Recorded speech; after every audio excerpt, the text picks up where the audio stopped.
Please like and subscribe. ఇంకా వివేక్ లక్ష్మితో, వదిన ఇందాకే ఎస్ఐ గారు ఫోన్ చేశారు, అన్నయ్యని ఎవరో కిడ్నాప్ చేశారంట అని చెప్పగానే ఇంకా లక్ష్మి టెన్షన్ పడుతూ ఉంటుంది. ఇంకా అరవింద దేవుడి దగ్గర నిలబడి దేవుడిని వేడుకుంటూ ఉంటుంది.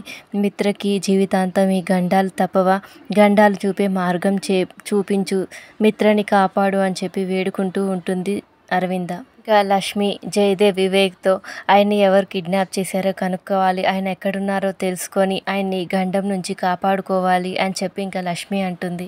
ఇంకా మిత్రకి ముసుగు వేసేసి ఇంకా చైర్లో కట్టేసి ఉంటారు రౌడీ వాళ్ళు. ఇంకా మిత్ర ముసుగు వేసి కట్టేసి కిడ్నాప్ చేశా అని సంబరపడిపోతున్నారు కదా, ఒక్కసారి ఈ ముసుగు తీసి కట్లు విప్పి చూడండి, ఇప్పుడు నేను మీ అంతు చూస్తాను, ఇలా కట్టేసి కాదురా, ఒక్కసారి కట్లు విప్పి చూడండి, నేనేంటో చూపిస్తాను అని చెప్పి ఇంకా మిత్ర అంటాడు.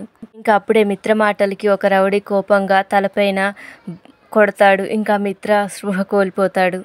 అరవింద్ ఏమో దేవుడి దగ్గర పూజ చేస్తుంటే ఇంకా ఆ దీపం ఆరిపోతూ ఉంటుంది. ఇంకా అరవింద మిత్రకి మళ్ళీ ఏ గండం వచ్చిందో ఎలా కాపాడుకోవాలా అని చెప్పి దీపం కొండెక్కిపోతుంది అని చెప్పి ఇంకా అరవింద బాధపడుతూ ఉంటుంది. Thank you for watching. Please subscribe my channel.